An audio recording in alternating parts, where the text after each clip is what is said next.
Good morning, comic book fans. Welcome back to Comics in 5 Minutes. I'm your other Shorty. I'm going to take a proper look at Dawnrunner today.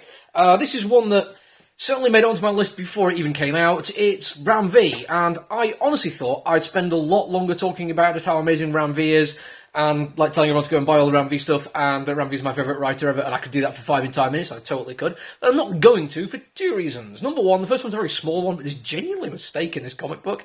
This is a sentence which really should have the word no in it, and the fact that the word no isn't in the sentence means it makes no sense. It's frustrating. I'm not saying it's all Ram V's fault, like there's other people involved in making a comic book, editors and proofreaders and the like, but still, he's the writer, and the mistake is in the writing, so 1 point off for Ram V. Secondly, the art, because the art is absolutely spectacular. The art so much, in fact, that my copy of this has no title on it. I've gone for the, they call it the Virgin variant. I've got like the brand-free variant. This one, don't worry, if you're one of my customers, you're thinking, hey, if you ordered the Virgin variant, where's that one from? Don't worry, it's not yours. And it's brilliant. Artwork is fantastic. I'm going to get to that in a second. Like I say, we're going to deal with the writing first, because Ram V, he is brilliant, and it's always worth talking about what he does well. Because he's nothing even close to being a one-trick pony. There isn't like, I can't look at one thing he does and be like, this is why I keep going back to him, why I keep going back to his voice, because every single time I turn the page, it's amazing. We're going to start with just like basic starting points here, because we have a brand new IP, and he has to introduce an awful lot to get us on board to where the story is. He does this in a couple of pages and then we're straight into the story, and it's even interesting how he does it. He doesn't really get into it any more detail than he needs to, but he provides plenty of to be getting on with, and then lightly spatters throughout the rest of the comic book all the additional information you need to know to basically follow it right up until the end.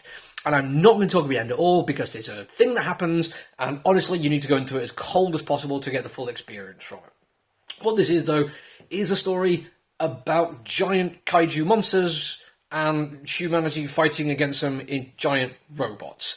Now, I, can tell my tone of voice, not a really big fan of that concept. I grew up watching things like Mighty Morphin Power Rangers on my mate's big screen TV because he had Sky and I was poor. And every single time I see kaijus fighting giant robots, I always go back to things like that, and it always just, I struggle to take it seriously. No matter what I'm reading that's got it in there, I'm always bouncing off it, because it's like, yeah, this could have been done 30 years ago by two guys in rubber costumes beating up styrofoam tower blocks in fields.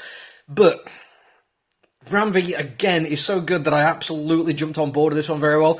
Not only just on the basic principle of what he's doing, which he managed to explain about as well as you can do, totally ignoring how physically it would be absolutely ridiculous to fight with giant robots.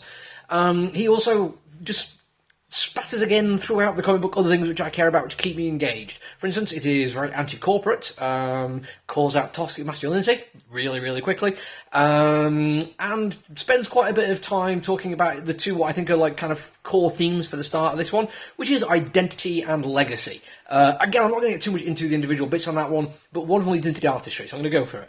Because one of the main characters sees a huge, huge poster of herself with her mech behind her, and the scale of the promotional material dwarfs her.